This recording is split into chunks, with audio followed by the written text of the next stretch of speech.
Quick little video for you on this key machine I use if you want to make copies of laser cut keys and stuff like that. I got a pretty good deal on it. I think I paid like $2.20 for it, and it's actually a pretty cool machine. It works really good. I've made hundreds of keys with it so far, and I was just gonna kind of show you how it works. Today I'm making a Honda key, typical, always broken. First, what I did on the machine is I noticed that when you were to set the height on the tracer and the cutting mill bit, they're not always the same. So on this particular one, the first key I made, I actually punched a hole all the way through it because of the spring. So I just turned this adjuster right here once you get your blades put in, and what you want them to do is contact, sorry, I'm trying to do this with one hand, contact the table at exactly the same time, same height. And you can do that by adjusting the wheel on this particular one. Some don't have it. You can leave the bits loose, drop them down. Basically, you just want them even. That's the biggest mistake I made the first time I used it. But once I got them exactly even, it's not too bad from there. So next thing you do, you're just going to put a little, it comes with a little guide. You put it in there and you slide your key forward until it stops. And then the height on the key that you want to cut on these Hondas, they're a little tricky, but I make sure that the edge of the cut is perfectly flush with the cutting grip on the key. So you're going to put the key in, slide it to the stop. Now the tricky part is there is a shim kit you can buy. I've yet to be able to find it for these Honda keys, but the tricky part is the setting the height on it, because it's not only the cut of the key, I already cut this side, that matters, but it's also the thickness of the depth of the cut to make sure it's the same. So what I do is I'll put the key in slightly loose and then slide it to the back. And once I get to that point, I'll show you what I do next. I'm gonna have to put this down.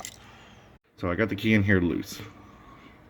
So what you're gonna do now is there's a knob on the side of the machine that actually locks the up and down. What I do is I'll take dead center on the original key that I want to cut. Don't worry about the new key for right now. Drop it down just until the guide touches the key. Once it does that, turn the knob, and we're going to lock the up and down position into place. You should see, if you slide it, the tracer right here should contact the key all the way down to make sure you have it in there level. Now what we're going to do is, with the somewhat loose key, we're going to raise it up until it touches the blade on that end and tighten it just a little bit more. Key up until it contacted the end mill, and then you're going to tighten it really tight. And as you move front to back, make sure it leaves a slight line on the key. You want it to barely touch the key. That's how we know it's in there level. Front to back, and don't forget to pull your guide out, which I already did. So now that we got that all tight and the key is actually barely scraping all the way down, we're ready to go ahead and cut this one. Leave the upper arm locked, or unlocked, I'm sorry. Unlock the upper arm at this point.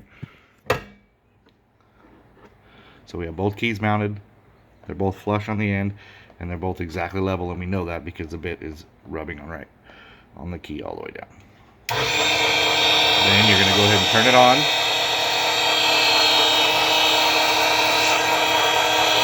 Now you want to go really slow with these keys. That's the one thing I noticed, because you will break the bits. And then start at the very closest end.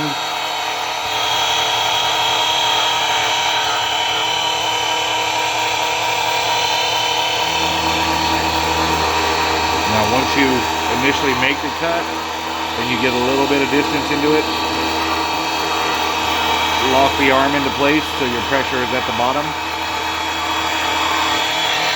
You see right here, I locked it now, and I'm actually cutting the same depth on both keys. And I have the up and down arm locked into place. Now all you're going to do is just trace it slowly.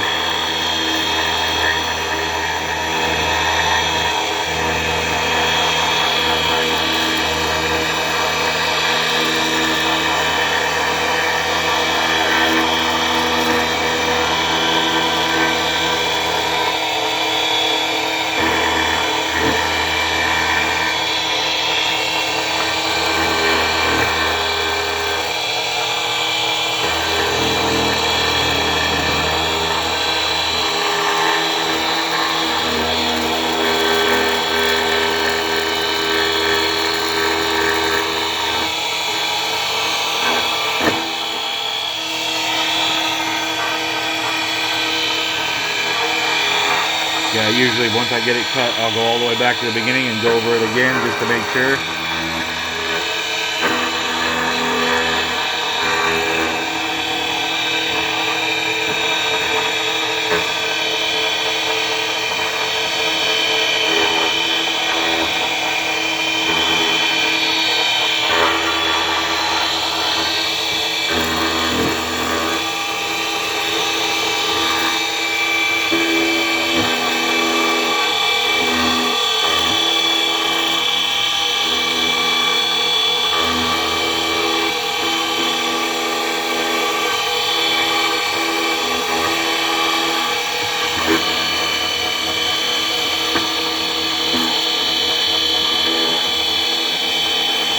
Once you can go around the whole key a couple of times without hearing any noise, again, you don't want to rush it. I'm just going slow on the video because I have had the keys shift a little bit and then they don't work. Take your time, trace the key a few times. You should hear it stop milling the key. Once you get to that point, you're pretty much done. That's all there is to it. You can take a little sandpaper. And the reason why we were worried about the height is there's actually, I had already cut the other side of this key like I said, but there's actually you want the same distance between the two cuts. It's really hard to see on the video. So the depth of your key is the same. If you end up with a really wide gap in the center, the key's not going to work.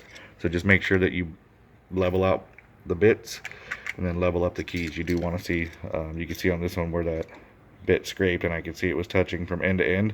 That lets me know that it's actually at the right height. So and that's all there is to it. I've already caught a couple, thought I'd make a quick video because when I bought this machine I couldn't find much on YouTube about it, but these are probably around the 40 or 50th keys I've made. Particular Honda ones are the ones that give you a little bit of trouble on the height, but yeah, that's all there is to it. It's actually a really good machine.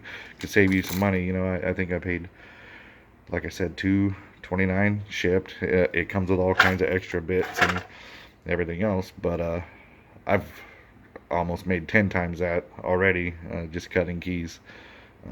Just a cheap option if you need keys for your own car. The Honda ones, of course, they have to be programmed, and that's different tools that I have, but it's a great little machine. I was kind of skeptical when I bought it, but it's worked out pretty good for me. Thanks for watching. Oh yeah, and this one is the 998C. I think they have a little bit cheaper version, but I wanted to be able to adjust it without having to take the bits out, so I paid a little bit more for the adjustable one. But yeah, thanks for watching.